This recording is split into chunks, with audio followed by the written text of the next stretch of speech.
I'm sure everyone's talking about it. There's a rising wedge here, what I call an ending diagonal triangle. That's per Elliott wave theory. It's essentially the same pattern, but it's going to involve an overlap between waves 1 and 4, and you can see that here with this blue highlighted region within that pattern. We've had a downward breakout, huge bleed down today, just falling down.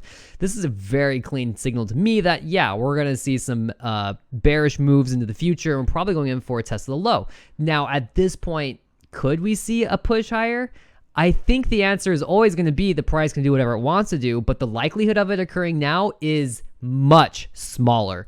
The bearish divergence in the RSI, where the RSI was peaking at lower highs as the price was setting higher highs, has finally proven to manifest a trend reversal, and now we have the spill down. Just because we had this bearish divergence, though, does not necessarily mean that the price was going to turn down, and it's never a guarantee. The price can always do whatever it wants. I want to talk about GLD for just a moment before I get into AMC and GME and APE.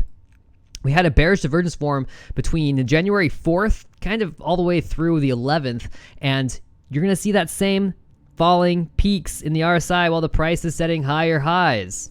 This was a bearish divergence, but what happened is the price actually broke up and the RSI followed the price out of that divergence, and there was a whole nother rally through there.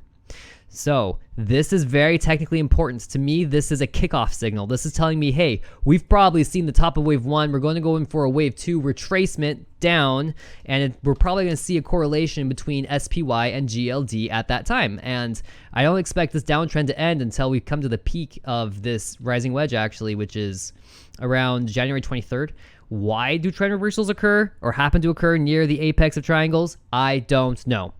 I just know it's been observed, and I find that it seems to be true as well. Moving on to AMC now, we saw a big reversal. This is like the perfect swing pattern in the RSI, a giant M. Bulkowski has a whole thing about swing patterns in the RSI on his website, thepatternSite.com. I encourage everyone to go there. Bulkowski chart pattern analysis and Elliott wave analysis is what I do, and thepatternSite.com is one of my staple resources.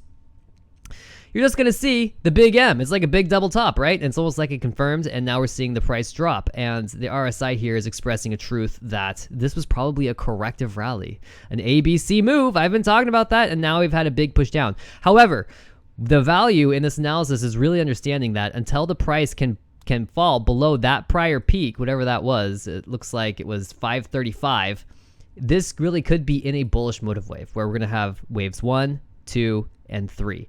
A becomes 1, B becomes 2, C becomes 3, and then this push down would become wave 4. Should the price actually pass below and close below this 535 level, then that would invalidate that count. That would invalidate the potential motive wave count, the bullish channel, and would create, indeed, another motive wave heading down. So for now, I'm calling this an ABC move, and if you're a longtime follower, you know that if I see a correction, I'm going to draw a corrective pattern, which tends to be a triangle. And here it's an ascending broadening wedge. We have 1, 2, 3, 4. We're kind of looking for that 5th touch point. So there could be another touch here, a bounce, and then another decline. But we're going to follow this closely. These first 2 touch points could just be 1 and 2, 3, 4, and we have 5. And now we're seeing that move down. We won't know until we have a breakout. So this is going to be the pattern I'm following here. Moving into APE. Really quickly, I want to touch on APE because, again, I'm looking for a similar ABC move, and it's possible that we've actually seen wave C, and that's just a flat. It's just flat. The correction is flat. It's inherently kind of boring, and it's over maybe. That's the hard thing. You know, there is a high and tight flag through here. The flag pull starting way down at like 67 cents coming up. Bulkowski would not say to buy or enter a position here until you get above the top of that flag pull. And that would be good advice. Even though the price did leave that flag and did trend upwards, it did not make a significant breakout past that point. And so Bulkowski would not advise a buy. And sure enough, the price is now reversing. We'll see how this goes. It looks like volume's been coming down ever since that flagpole formed. It's looking kind of bearish to me. Now, GameStop. I really want to talk about GameStop because my analysis on GameStop has been so good. It's been so good. I should have showed this first. But anyway, I follow a motive wave from late October through...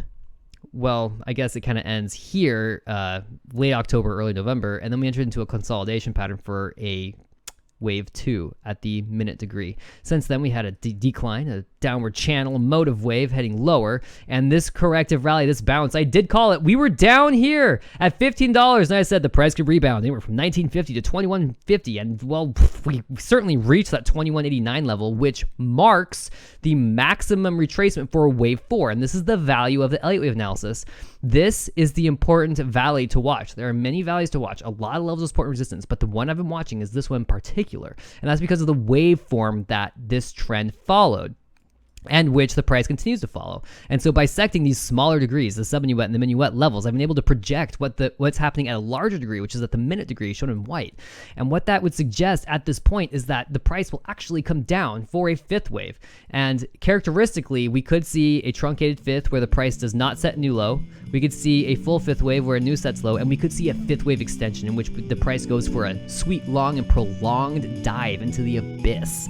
We don't know yet. We'll see. I have an ascending broadening wedge also shown here on GME. It's pretty incredible to watch the price reach that level of resistance and turn down. I gotta tell you, this analysis has been spot on. My trades are going awful. My account is down to 40 bucks. I started with 100, so, you know, we'll see how it goes. I'm not really worried about it. I'm kind of a gambler, not really an investor. I just like to do the analysis and make the videos and host the Discord. If not in the Discord, get in the Discord. Thanks for watching. I really appreciate you guys, all your analysis, all the discussion in the Discord. It's so great. It's the reason why I'm doing this. It really is. I'm not here to try to get rich. I really don't care. I just enjoy doing it.